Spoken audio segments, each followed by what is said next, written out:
We believe is ready. Let's get back to this morning jobs report. Joining us now, indeed, Larry Kudlow, National Economic Council Director. Larry, Stu would love to be here, but I'm the next guy with an English accent, so I'll talk to you.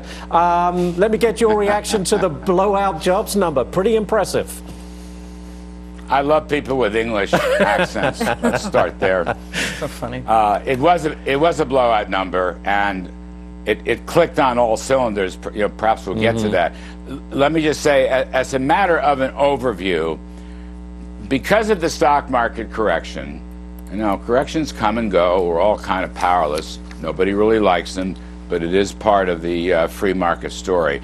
Because of this correction, there's an awful lot of pessimism around, including the U.S. and the U.S. economy. And there's a lot of loose talk, in my view, loose talk without hard facts about a U.S. recession.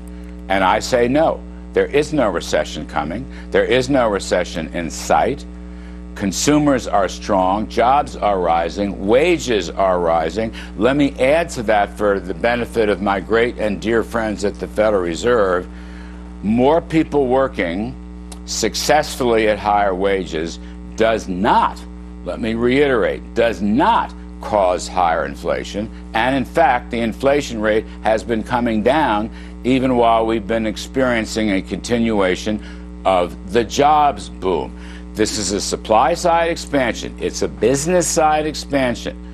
The business tax cuts, large and small companies producing tremendous capital stock investment and productivity. And therefore, I think the Fed needs to look at their models, right? Maybe put some more air in the tires, maybe get rid of those tires altogether, because we have strong growth, strong jobs, and no inflation. That is a terrific, optimal situation for our country, or any country, to be in. And I hope the central banks take note of this. Well, and we're going to hear from Jerome Powell in the next hour, Larry. You could argue, indeed, to your point, that the mandate of the Fed has been fully satisfied. We have stable prices, no rampant inflation, and we have maximum employment. What would you like to hear from Jerome Powell in the next hour? Just as you said it, all right, I'm going to give you the pen and get you. Where's he giving this speech exactly? In Atlanta. Where's he giving it? All right, in Atlanta. Oh, that's right, the AAA. I'm going to give you the pen, and you need to get on the Fox jet helicopter and go to Atlanta and put what you just said right into his speech.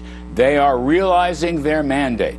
Their mandate is essentially full employment or strong employment with low, stable domestic prices. That is precisely what we are seeing. Inflation rates, depending on how you measure them, are running about 1.25% to 1.5%. Productivity is increasing. That's part of the supply side business tax cut story. And people are coming into the labor force. We've had huge increases. Let me see if I can fish out. 360,000 people per month are entering the labor force. Okay, this past month, December, 419,000. 70% of private industry is sharing in this bountiful work effort. This is just what we want. Just what we want. And they're carrying their freight with improved productivity. It doesn't get any better than this, and I really would urge people to reconsider their pessimism. I'll avoid the temptation to say America is a great country, although America is a great country. But I will not avoid the temptation to suggest that the pro-growth policies, the incentive policies, the entrepreneurial policies, low tax rates, big regulatory rollback, and I'll be just a wee bit political here, put into place by President Trump, are working. And they have been working, and they continue to work. And if there's a little bit of a disconnect between stocks and the economy, so be it. I've been around a while. I've seen this before. Probably you have too.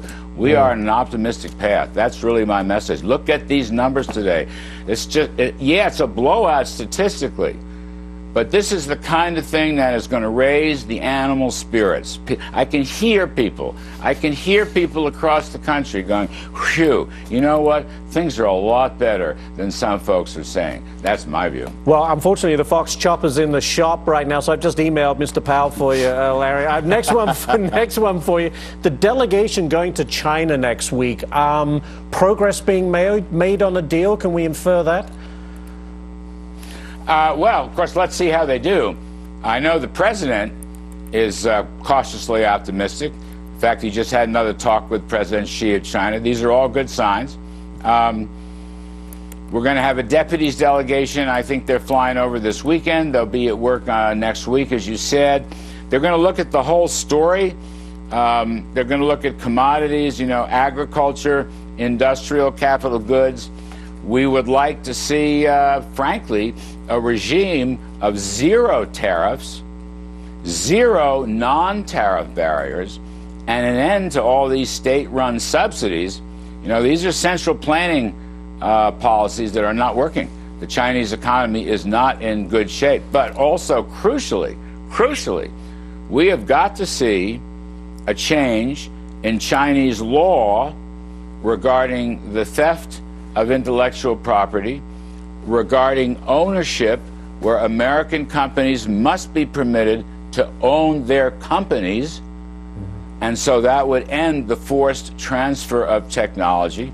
And we also want to see a shift in this whole cyberspace, cyber hacking. You know, it's becoming very commonplace. You can just use the internet cleverly, go into American companies and pull out their technology, the family jewels. Now, I'm not here to blame China. I'm just going to say these are issues on the table. All right, in our discussions in Buenos Aires, Argentina, during the G20, they're on the table. When President Trump and President Xi had dinner, I was at that dinner, they're on the table. There's a, you know, basically we know what sort of changes we need. Now, the question is, can we negotiate these changes, and can we do so with enforcement, with timetables? Remember, I'm an old Reagan guy. Trust, yes, but verify. These are very important areas. So, you know, color me cautiously optimistic. We know what we're going to talk about. We're sending some very smart people over there, but let's see how that works out. China needs reform. Can I just say that? As you're reporting, Chinese economy is sinking. It's sinking. They've lost all market-based reforms. Maybe not all, but they're moving on the wrong track. Too much statism, too much central planning, too much central control. It doesn't work. And so you see retail sales, car sales, business investment, it's all slumping. And with that,